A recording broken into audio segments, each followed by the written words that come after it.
আমি নামাজের নিয়মটা একটু বলে দিই। যেহেতু বছর ঘুরে দুইবার মাত্র ঈদের সালাত, আবার কিছু এক্সট্রা তাকবীরের ব্যাপার আছে, আমাদের অনেক সময় কনফিউশন হয়, প্যাচ লেগে যায়। আমি খুব সহজ করে আপনাদের বুঝাই দিব, আপনাদের প্যাচ লাগবে না ইনশাআল্লাহ। ঈদের এই যে 2 রাকাত নামাজ, এটা পড়া হচ্ছে ওয়াজিব হানাফি মাযহাব অনুযায়ী, আমরা এখনই আদায় করব ইনশাআল্লাহ। তো এই 2 রাকাত নামাজে এক্সট্রা 6টা তাকবীর দিতে হয়। কয়টা? 6টা। কিভাবে নামাজটা পড়বো? আমরা আল্লাহু আকবার তাকবীরে তাহরিমে বেঁধে নামাজ শুরু করব। এরপর আমরা সানা পড়বো, সুবহানাল্লাহ, এই সানাটা পড়বো।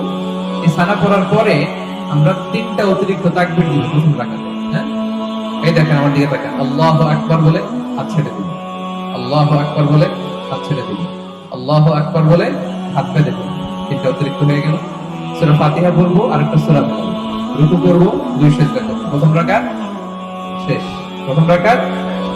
দ্বিতীয় রাকাতের জন্য দাঁড়ালাম, দাঁড়িয়ে সূরা ফাতিহা পড়বো, ইমাম সাহেব সূরা ফাতিহা করবেন, তারপর আরেকটা সূরা মেলাবো। এরপর রুকুতে যাওয়ার আগে অতিরিক্ত 3টা তাকবীর আমরা পড়ব। প্রথম তাকবীরে আল্লাহু আকবার, হাত ছেড়ে দিব। দ্বিতীয় তাকবীরে আল্লাহু আকবার, হাত ছেড়ে দিব। তৃতীয় তাকবীরে আল্লাহু আকবার, হাত ছেড়ে দিব। 3টা তো শেষ। এরপরে চতুর্থ তাকবীরে কই যাব? রুকুতে যাব। রুকু, তারপরে 2 সিজদা, এরপরে আমাদের নামাজ শেষ। আমরা নামাজের পরে তাকবীর পড়ব, এরপরে সবাই খুতবা শুনে দোয়া করে আমরা একসাথে বিদায় নিব ইনশাআল্লাহ। পড়েন।